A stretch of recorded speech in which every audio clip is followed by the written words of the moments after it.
कल्याणच्या काटेमानवलीच्या नाना पावसे चौकामध्ये मध्यरात्री गोळीबार झाला। गोळीबारामध्ये रणजित दुबे नावाच्या व्यक्तीचा मृत्यू झाला।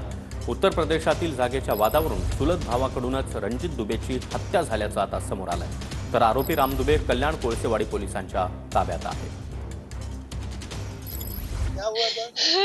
गोली से मारे मनोज राम सागर रमाशंकर दुबे ओकर लड़किया मारे 4-5 दिन से पीछा कतरा छुटका भैया अंतर रह लगे।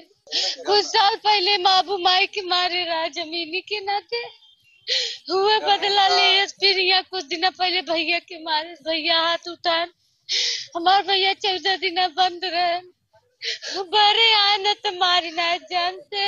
अल्पवयीन मुलीचा अपहरण अत्याचार व हत्यानंतर शांत झालेल्या कोळसेवाडीत पुन्हा एकदा गोळीबाराची घटना घडली आहे। मी सध्या उभा आहे काटेमानवलीच्या नाना पावसे चौकात आणि आपण पाहू शकता या चौकातच काल मध्यरात्री जी आहे ती गोळीबार झालेली आहे। उत्तर प्रदेशमध्ये त्याची एक जागा होती आणि या जागेचा वाद काही दिवसापूर्वी त्याचा चुलत भाऊ राम दुबे यांच्याबरोबर होता आणि तोच राग काढत काल मध्यरात्री जे आहे या ठिकाणी गोळीबार करण्यात आली आणि या ठिकाणी गोळीबार झाल्यानंतर आपला जीव वाचवण्यासाठी रणजित दुबे या समोरच्या इमारतीमध्ये गेलेला, मात्र राम दुबे व त्याच्या साथीदारांनी त्या ठिकाणी देखील जाऊन एक राऊंड त्याच्यावरती फायर करून पहिले त्याला गोळी मारली आणि इतकंच नाही तर त्याच्या डोक्यावरती धारदार शस्त्राने 7 ते 8 वार करून त्याची हत्या करून टाकली।